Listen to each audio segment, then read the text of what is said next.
today's video is going to be my 5 key takeaways, having now run a 5K race and a half marathon. Good morning everyone, happy Sunday. So I'm about to head out on a long run. I'm all kitted up as you can see, and very excitingly, I've got some new runners on. They match my nails. So the plan is to run along the highway, so if you can hear some background noise, that is why. But the way that I'm going to be running is all downhill. Love that for me. So if I'm being honest, since the half marathon runs haven't been going very well, but that's fine. I am technically meant to be doing like a 10K block, but I've started it, but I have to restart. I'm not disappointed whatsoever because the whole point of this block is just to keep my fitness up before the marathon training block starts in December. I'm gonna head on my run and I'll catch you along the way. I'm like 3.5 Ks in. It's gonna be like 35, 36 degrees today, so I thought I'd get out early, but my God, it's already warm. I'll probably only do another kilometer. But I'm loving the new shoes. I feel great, nice and bouncy. All right, we're home. But I think what I'm gonna do is shower, change, and sit down because I am so sweaty. It is so hot outside. I'm glad that's done. Even if it was only 4Ks and like an 8:50 pace, like really chilled, really slow because it is so hot. But yeah, I'm so glad it's done, and I'm glad I got something done. Yeah, anyway, I'm gonna go fix and then I'll sit down and catch up with you. Alrighty, I am showered. That was a hot run. That was a very hot run. Right, so today's video is going to be my 5 key takeaways, having now run a 5K race and a half marathon about running. I'm like, does that put me in the slightly more experienced box now of being like a runner? Am I no longer considered a newbie runner? I feel like I'll always be a beginner runner in my head anyway, because like it still just shocks me that I run. These 5 things kind of go hand in hand with my first video I did about my top 10 tips for running.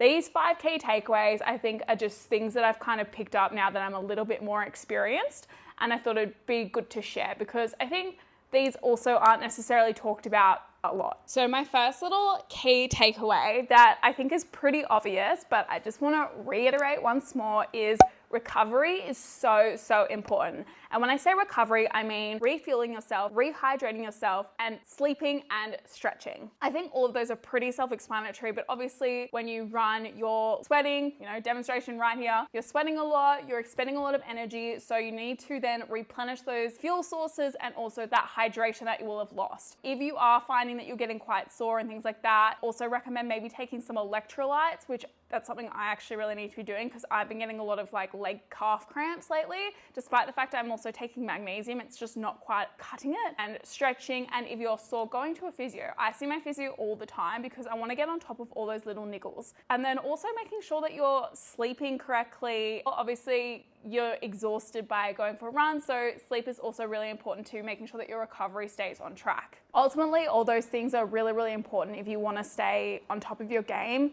for your running journey. So my second key takeaway is one that I don't think many people talk about, but as I mentioned in my first video, getting fitted for the correct shoes is super important. And second to that is my key takeaway here. Socks are just as important as your running shoes. There are specific running socks that you can buy. I've actually never done that yet, but when it comes closer to my marathon training and things like that, when I build up to those longer runs again, that's something I'm gonna definitely invest in, because I came to realize when I picked up my longer runs closer towards my half marathon, I started to get some mad freaking blisters on my smaller toes. And I'm pretty certain, like, it wasn't my shoes. My shoes were fine. I'm pretty certain that despite the fact that I bought like thicker socks, they just weren't cutting it. Even though I thought they would, they just weren't cutting it. Really, your socks actually go hand in hand with your shoes. So if you are doing those longer runs, I think it's really important to have the correct socks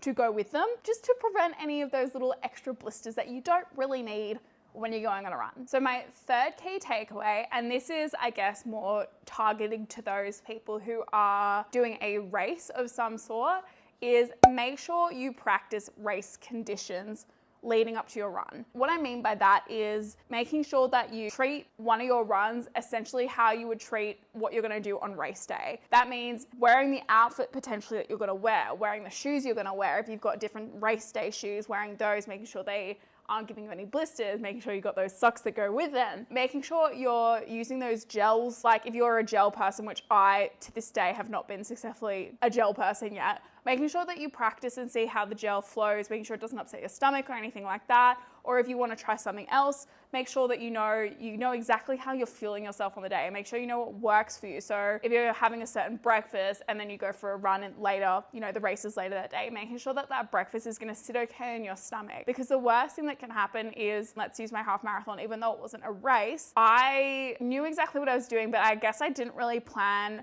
what I was wearing to the degree, and I had my water bottles that I hadn't really planned out what I was doing with those. So I was really disorganized, and I think the water bottles maybe slowed me down. Like not that it was a huge deal, but just as an example. So you really got to practice exactly what's going on, and it will just help you on the day to kind of feel a little bit more comfortable and avoid any unexpected surprises like bathroom trips.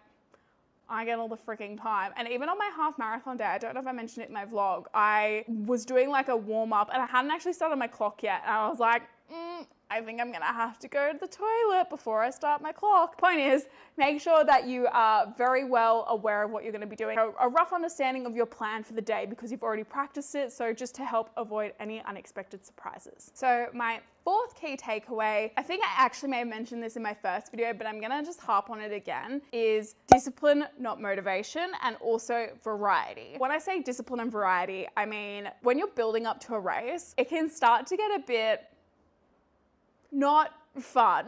It can start to be a little less enjoyable. Obviously, if you're running a race, you've got a goal. If you're just running for the sake of running, say you want to have a goal of some sort. Even if it's not a race, you want to have a goal of why you're doing what you're doing.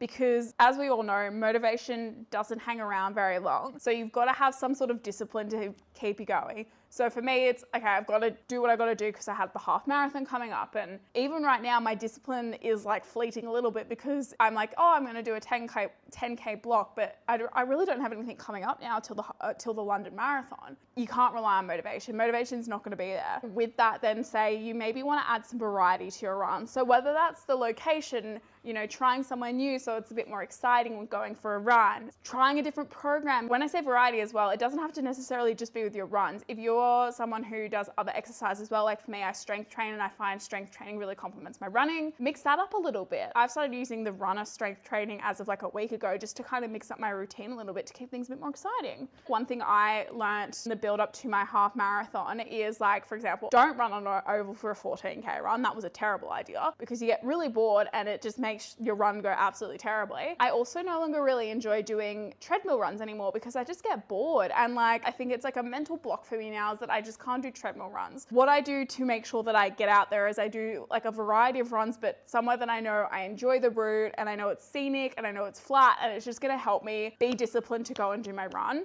Ultimately, I think it's no secret, but if you've got a goal you want to achieve, you've got to make sure that you have that discipline. And yeah, my little tip to stay disciplined is maybe add some variety. My lucky last key takeaway 5, progress is not linear. One thing that I found kind of surprising, and I was honestly like a little bit disappointed, is the fact that I was maybe 2-3 weeks out from running my half marathon, and one of my longest runs, the 14K, I know didn't go well, and you can check that on my channel because I stupidly decided to do around an oval. But progress isn't linear. Despite the fact that I was a few weeks out from my half marathon, I was still having sessions that I was like, fuck, this is really, really difficult. Like, I'm really struggling with this. Just because you have a bad run one day doesn't mean your next run's gonna be crap. Like, it changes so much. Like my half marathon, I think my run before my half marathon was like okay, but not amazing. My half marathon went well. I don't want people to be disheartened when they maybe have a few weeks that aren't going so well, or they have an odd session that just doesn't go well and then throw in the towel, because it's not worth quitting from 1 or 2 bad sessions, even a few bad sessions, because progress is not linear. And I find as well, particularly, I mean, even on my half marathon, which wasn't necessarily a race, but my 5K race that I did and my half marathon, because they were like big days, you have this like whole other sort of energy about you. Like it's just such a good vibe, especially on the race, because you've got people cheering and just hyping you up. But even for my half marathon, because I was like, oh, this is the moment. This is like the thing that I've been working for.